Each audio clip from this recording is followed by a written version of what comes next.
Hey everybody, this is Minion Soldier and this is Ship Updates, and this was looking to be the shortest ship updates of all time until, of course, we were rescued by the Super Hornet sale this week. Now, we had, of course, found out in ATV, RTV that, the Herald and the Hoplite were, of course, still ready to go, waiting on 2.6, just like everybody else.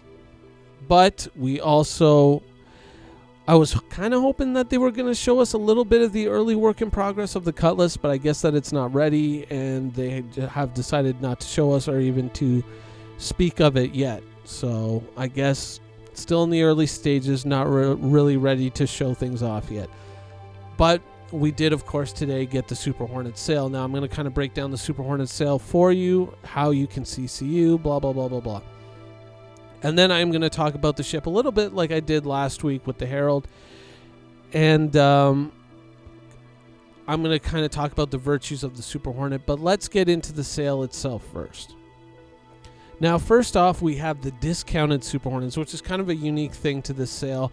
Sort of like the Polaris early access sale that came out back in October, which is if you're willing to spend straight up like fresh cash, not using any credit, you can get a Super Hornet, a standalone ship for $145, or you can get a Super Hornet game package for $160. That's, again, without credit, and that is just for the ship without LTI. So that is the discounted part of the sale, but you can, of course, still buy a straight-up Super Hornet.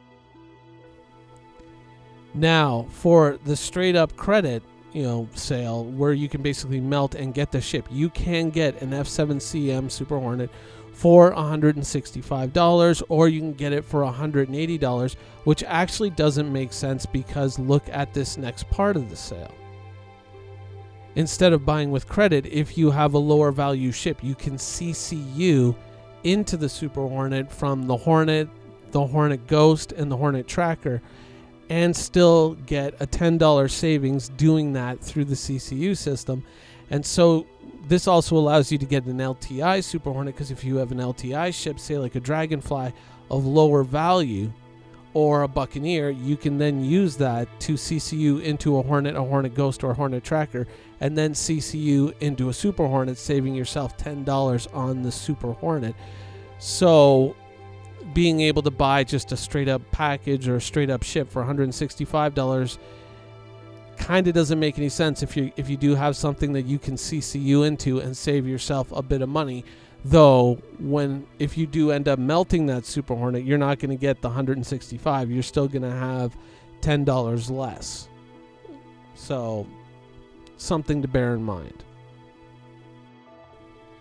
Now, in regards to the Super Hornet itself, now I do mercilessly skewer a few ships in the Star Citizen universe, and there are certain ships that I think are good or have the potential to be good, but maybe certain changes need to be applied. But I always come back to the Super Hornet, and I always kind of speak very highly about this ship. And the reason behind it is that irregardless of any potential changes in the future, I feel that the Super Hornet and the Hornet family in and of itself are the fighters in the Star Citizen universe that are on the firmest foundation heading into the future. They are the most well-designed ships, and ironically, I think the first ship designed in this game universe, and the best one.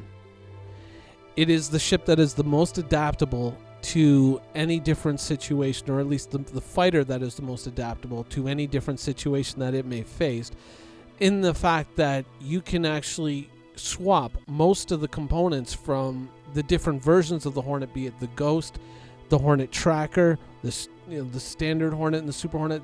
You can swap most of that equipment into those other ships, in effect allowing you to adapt to a combat situation or whatever your day's activities would require. And that is one of the reasons why I love the Super Hornet so much, and one of the reasons why I have always kind of had one in my hangar, either through UEC or through actually owning one, as I still currently do own a Super Hornet. I feel that this is the ship that, I mean, for a mouse and keyboard user like myself, this is one of the best ships that you can possibly own. Now, certainly the Saber has certain very good combat virtues, but the Saber isn't as adaptable to different situations as the Hornet is. And there are certainly fighters out there that are great, but are not as adaptable as the Hornet. So that is why I always kind of hold the Hornet up higher than the other ships, because it is the ship that has the most broad usage within the Star Citizen universe and the most divergent applications. Did I use that correctly? I don't know. Maybe I should just call it versatile. Now, there are certainly, people who will say that the Super Hornet is overpowered, and that is something that has been said many, many times in the past, that the Super Hornet is, in fact, a overpowered ship in the Star Citizen universe.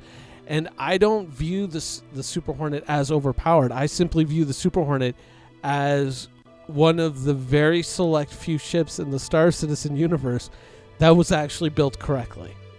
That was actually built as a military vessel and built well. It has gimbaled guns which allow you to focus that weaponry on a point, which is fantastic if you're using a mouse and keyboard. It can be adapted to carry heavier weaponry, like a size 4 gun on the back, 2 size 3s on the wings, and then of course you 2 size 1s that you can put on the nose with the nose turret, giving you quite a hefty amount of firepower. And of course, if you're using heavier guns, you're probably shooting at bigger targets, so the placement of those guns won't be as impactful as they would be if you're going fighter to fighter. But yeah, it is a fighter that I feel is on the firmest foundation heading into the future of the game. And it is honestly, last week when I was talking about the Herald, and I was saying, if I could only own one ship of $100 or less value, it would be the Herald. If I could only own one fighter, irregardless of price, in the Star Citizen universe, it would be the Super Hornet. And like you guys know that I will, if I don't like something about a ship, even if the community disagrees, I will still speak up and I'll say these are things that I don't like about this ship. I certainly did that with the Polaris, even though the Polaris is, was the big ship at the moment, and obviously I was going to be going against the grain on that, but I do have certain reservations about that ship. But this is a ship that I believe is on such a firm foundation heading into the future that it is a ship that I do personally own, and I don't have any plans of selling unless I see something unbelievably amazing happen in the future. So those are my feelings in regards to the Super Hornet. You may agree, you may disagree, but there it is. In my mind, the best overall designed fighter in the Star Citizen universe, though in certain applications, other ships may be better. I think that this is the ship that has the broadest appeal. So that's the Super Hornet. Now, also included in this sale is the Starfarer and the Starfarer Gemini. Now, the Starfarer, of course, is a cargo ship that can also be used as a refueling ship, a fuel harvesting and refining ship. So fuel being something that, of course, pretty much every ship in the Star Citizen universe is going to need, though the actual amount that will be needed and how frequently they will need that refueling, of course, is something to be determined later. It seems like an industry that is going to be necessary in the Star Citizen universe and possibly very lucrative, depending, once again, of course, on the pilot, the market, and how things finally evolve in the final, you can't really say final version, but in the playable version, the live version of Star Citizen. It is a pretty decent looking ship.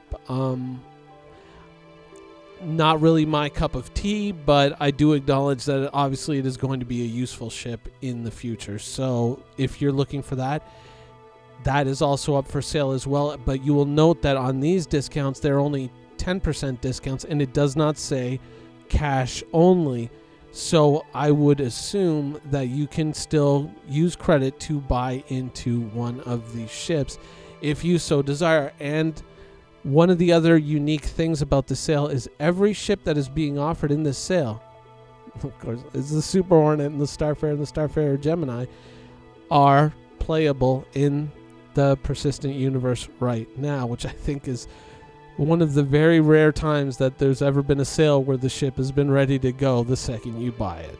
So enjoy that. So that has been the show for this week. I hope you guys enjoyed it.